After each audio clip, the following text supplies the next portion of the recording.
আসসালামু আলাইকুম। আজ ৬ মার্চ ২০২৫ বৃহস্পতিবার। শুরু করছি চেঞ্জ টিভি প্রতিদিনের গল্প অনুষ্ঠান।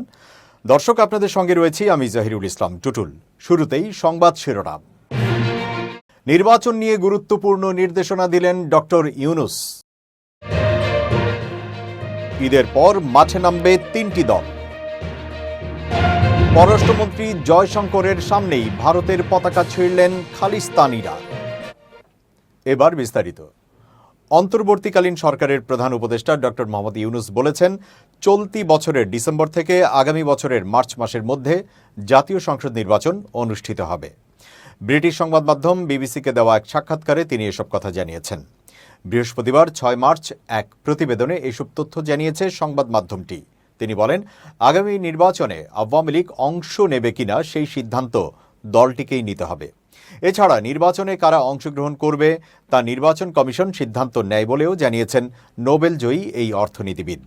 ছাত্র জনতার তীব্র গণ আন্দোলনের মুখে গত বছরের ৫ আগস্ট ভারতে পালিয়ে যান সাবেক প্রধানমন্ত্রী শেখ হাসিনা।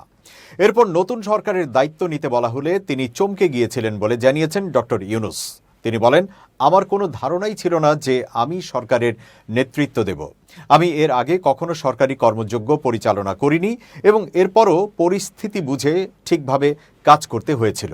নোবেল পুরস্কার বিজয়ী এই অর্থনীতিবিদ বলেন, একবার এটি স্থির হয়ে গেলে আমরা অন্যান্য কিছু জিনিস সংগঠিত করতে শুরু করি, যার মধ্যে আইন শৃঙ্খলা পুনরুদ্ধার করা এবং অর্থনীতি ঠিক করা দেশের জন্য অগ্রাধিকার ছিল। শেখ হাসিনা পালিয়ে ভারতে আশ্রয় নেওয়ার পর থেকে তিনি সেদেশেই রয়েছেন।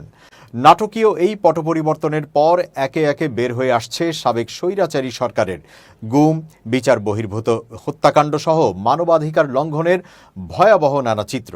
হাসিনার বিরুদ্ধে গ্রেপ্তারি পরোয়ানা জারি হয়েছে। দাবি উঠেছে দল হিসেবে আওয়ামী লীগের বিচারেরও। অধ্যাপক ইউনূস ঢাকায় তার সরকারি বাসভবনে বিবিসিকে দেওয়া এই সাক্ষাৎকারে বলেন, আওয়ামী লীগকে সিদ্ধান্ত নিতে হবে তারা নির্বাচন করতে চায় কিনা। আমি তাদের জন্য সিদ্ধান্ত নিতে পারি না। নির্বাচনে কারা অংশগ্রহণ করবে তা নির্বাচন কমিশন সিদ্ধান্ত নেয়। তিনি বলেন, শান্তি ও শৃঙ্খলা সবচেয়ে গুরুত্বপূর্ণ জিনিস এবং এরপর অর্থনীতি। সাবেক সরকারের রেখে যাওয়া এটি একটি ছিন্ন ভিন্ন অর্থনীতি, বিধ্বস্ত অর্থনীতি। এটা এমন কিছু যেন ১৬ বছর ধরে কিছু ভয়ানক টর্নেডো হয়েছে এবং আমরা এখন টুকরোগুলো তুলে নেওয়ার চেষ্টা করছি। অধ্যাপক ইউনূস বলেন, তিনি ২০২৫ সালের ডিসেম্বর থেকে ২০২৬ সালের মার্চের মধ্যে নির্বাচন আয়োজন করবেন। তার সরকার কত দ্রুত সংস্কার করতে পারে তার ওপর নির্বাচনের এই সময়সীমা নির্ভর করছে। কারণ অবাধ ও সুষ্ঠু নির্বাচনের জন্য এসব সংস্কারকে প্রয়োজনীয় বলে মনে করেন তিনি। অন্তর্বর্তীকালীন সরকারের প্রধান উপদেষ্টা বলেন, যদি আমাদের ইচ্ছা মতো দ্রুত সংস্কার করা যায় তাহলে ডিসেম্বরে আমরা নির্বাচন করতে পারব। আর যদি সংস্কারের পরিমাণ বেশি হয়ে থাকে তাহলে আমাদের আরও কয়েক মাস সময় লাগতে পারে। গত গ্রীষ্মে বাংলাদেশকে ঘিরে থাকা সহিংস বিক্ষোভের কথা উল্লেখ করে তিনি বলেন, আমরা সম্পূর্ণ বিশৃঙ্খলা থেকে এসেছি, এমন বিশৃঙ্খলা যেখানে মানুষকে গুলি করে হত্যা করা হয়েছিল।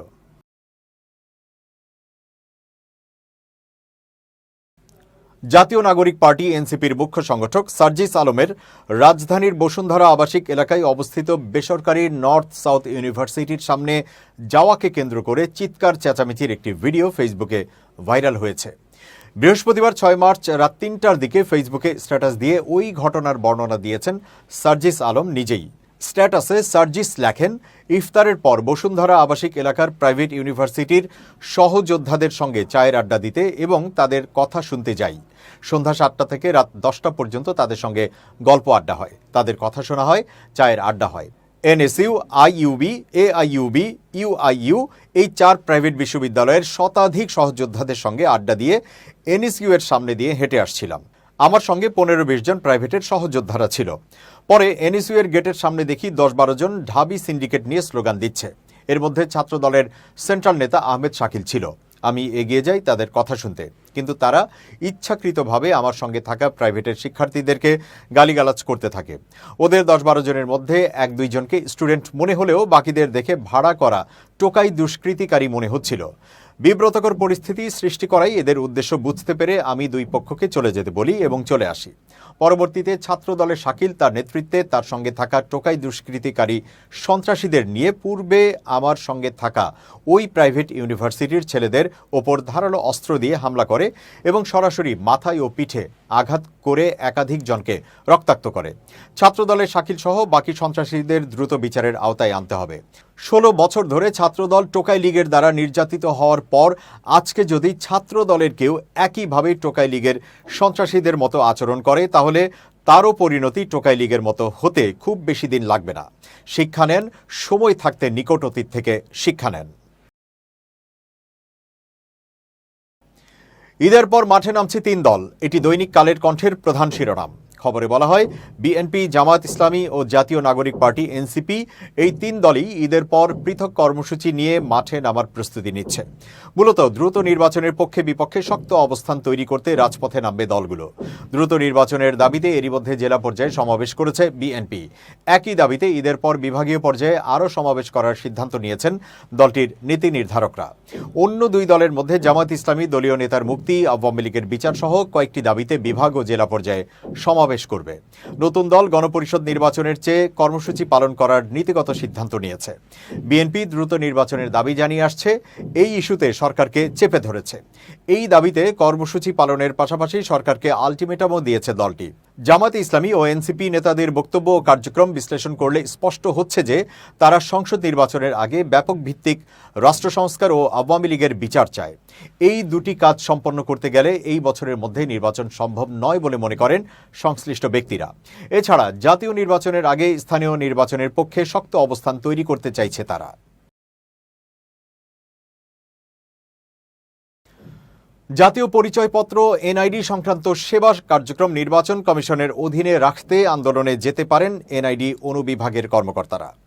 নিজেদের দাবি জানাতে আজ 6 মার্চ প্রধান নির্বাচন কমিশনার সিইসি এএম নাসির উদ্দিনের দপ্তরের সামনে জড়ো হয়েছেন তারা।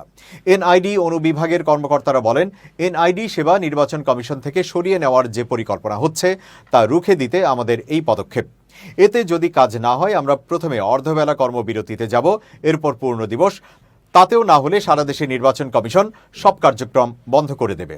জানা যায়, জন্ম নিবন্ধন, এনআইডি ও পাসপোর্ট সেবা নিয়ে দুর্ভোগ জটিলতা নিরসনে স্বতন্ত্র কমিশন প্রতিষ্ঠায় সিভিল রেজিস্ট্রেশন কমিশন 2025 নামে একটি অধ্যাদেশ করার উদ্যোগ নেওয়া হচ্ছে। এ নিয়ে স্থানীয় সরকার, সুরক্ষা সেবা বিভাগ, স্থানীয় সেবা বিভাগ সহ সংশ্লিষ্টদের মতামত গ্রহণ করছে মন্ত্রিপরিষদ বিভাগ।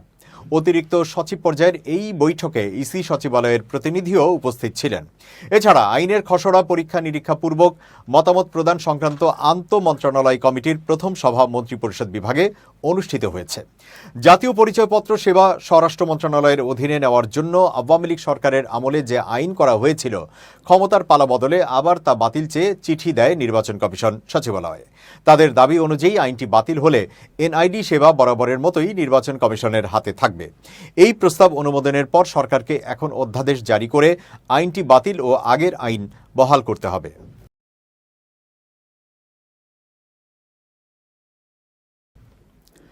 কুষ্টিয়ার কুমারখালীতে বুয়েটের কৃতি শিক্ষার্থী শহীদ আবরার ফাহাদ জামে মসজিদের সম্প্রসারণ কাজের উদ্বোধন করেন যুব ও ক্রীড়া মন্ত্রণালয় এবং স্থানীয় সরকার, পল্লী উন্নয়ন ও সমবায় মন্ত্রণালয়ের উপদেষ্টা আসিফ মাহমুদ সজীব ভুইয়া।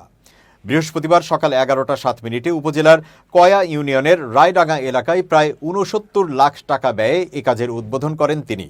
এর আগে সকাল 11টার দিকে কুমারখালীর কয়া ইউনিয়নের রায়ডাঙ্গা ঈদগাহ ও কবরস্থানে পৌঁছালে যুব ও ক্রীড়া উপদেষ্টা আসিফ মাহমুদ সজীব ভুইয়াকে জেলা প্রশাসনের পক্ষ থেকে ফুলেল শুভেচ্ছা জানানো হয়।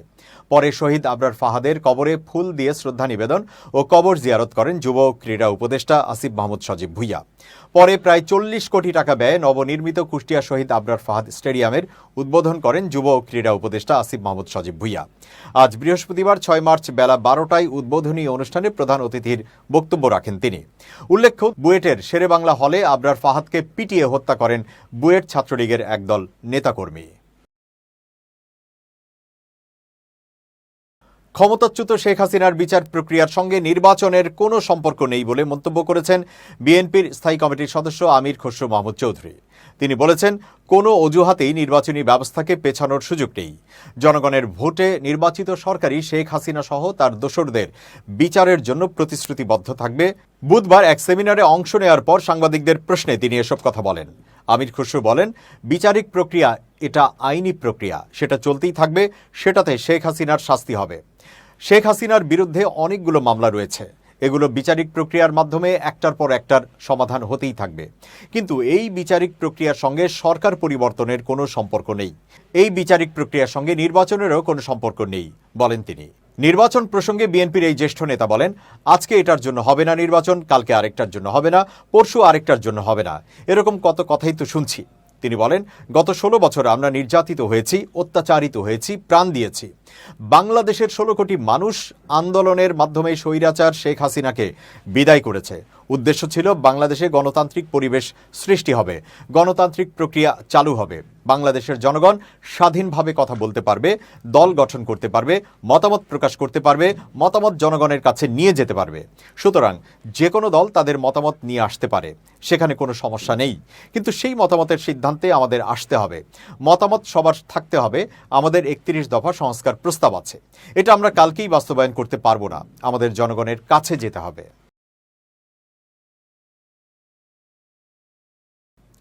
এবার খুব জরুরি 1 মিনিট জানাচ্ছেন ইউনেস্কো ক্লাব পুরস্কার বিজয়ী সাংবাদিক আমিরুল মোমিনিন মানিক।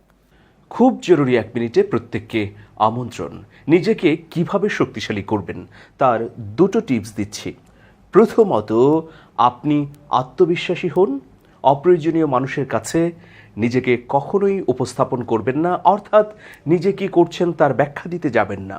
দ্বিতীয় বিষয় হচ্ছে, প্রচলিত আপনার চতুর্পার্শ্বে যা কিছু আছে সব বিষয়ে পর্যাপ্ত পরিমাণে তথ্য রাখুন।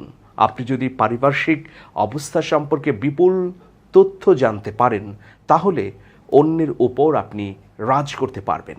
এই দুটো বিষয় যদি নিজের মধ্যে ধারণ করতে পারেন, প্রথমত আত্মবিশ্বাস, দ্বিতীয়ত আপনার পারিপার্শ্বিক পরিস্থিতি সম্পর্কে বিস্তারিত ধারণা রাখা, এই দুটো বিষয়ই আপনাকে এগিয়ে রাখবে। অন্যদের তুলনায় হয়ে থাকবেন আপনি অগ্রগামী। ভালো থাকবেন, শুভেচ্ছা নিরন্তর। দর্শক, এবার দেশের বাইরের প্রসঙ্গ। লন্ডন সফরকালে অনাকাঙ্ক্ষিত ঘটনার সম্মুখীন হলেন ভারতের পররাষ্ট্রমন্ত্রী এস জয়শঙ্কর।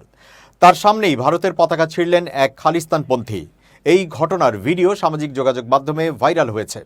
হিন্দুস্তান টাইমসের প্রতিবেদনে বলা হয়, বুধবার সন্ধ্যায় নিরাপত্তা বেষ্টনী লঙ্ঘন করে ঘটনাটি ঘটান ওই ভারতীয়। জয়শঙ্কর লন্ডনের চ্যাথাম হাউস থেকে একটি পূর্ব নির্ধারিত আলোচনা শেষে বেরিয়ে যাচ্ছিলেন। তিনি গাড়িতে ওঠার সময় ওই ব্যক্তি ভারতের পতাকা নিয়ে দৌড়ে আসেন। এ সময় উপস্থিত পুলিশ সদস্যরা ওই ব্যক্তির মনোভাব নিয়ে দ্বিধান্বিত হয়ে পড়েন। এ সুযোগে তিনি নিরাপত্তা বেষ্টনী পেরিয়ে গাড়ির সামনে গিয়ে ভারতের পতাকা মাঝ বরাবর ছিঁড়ে ফেলেন। তৎক্ষণাৎ পুলিশ অফিসাররা তাকে মন্ত্রীর গাড়ির সামনে থেকে সরিয়ে নেন।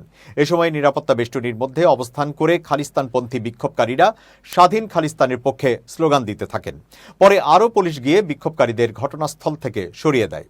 ভারতীয় সংবাদ মাধ্যম এনআইএর শেয়ার করা পৃথক ভিডিওতে দেখা গেছে, খালিস্তানপন্থীদের দল চ্যাথাম হাউসে বিক্ষোভ করছেন।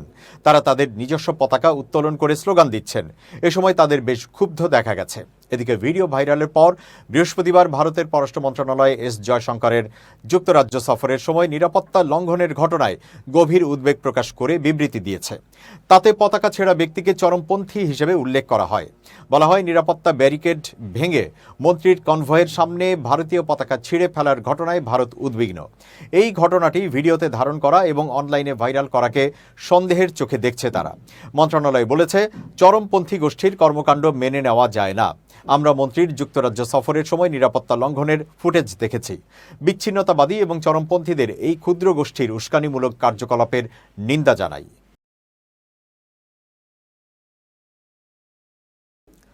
দর্শক, শেষ করছি প্রতিদিনের গল্পের আজকের গল্প। changetv.press বাংলাদেশের ইউটিউব জার্নালিজমের অগ্রদূত। ভিজিট করুন এর ওয়েবসাইট www.changetv.press। youtube.com/changetvpress এবং সাবস্ক্রাইব করুন চ্যানেলটি। নিয়মিত লাইক, কমেন্ট ও শেয়ার করে আপডেট রাখুন নিজেকে। ভালো থাকুন, নিরাপদে থাকুন, শুভেচ্ছা নিরন্তর। changetv.press, এক ফোঁটা হলুদও নেই।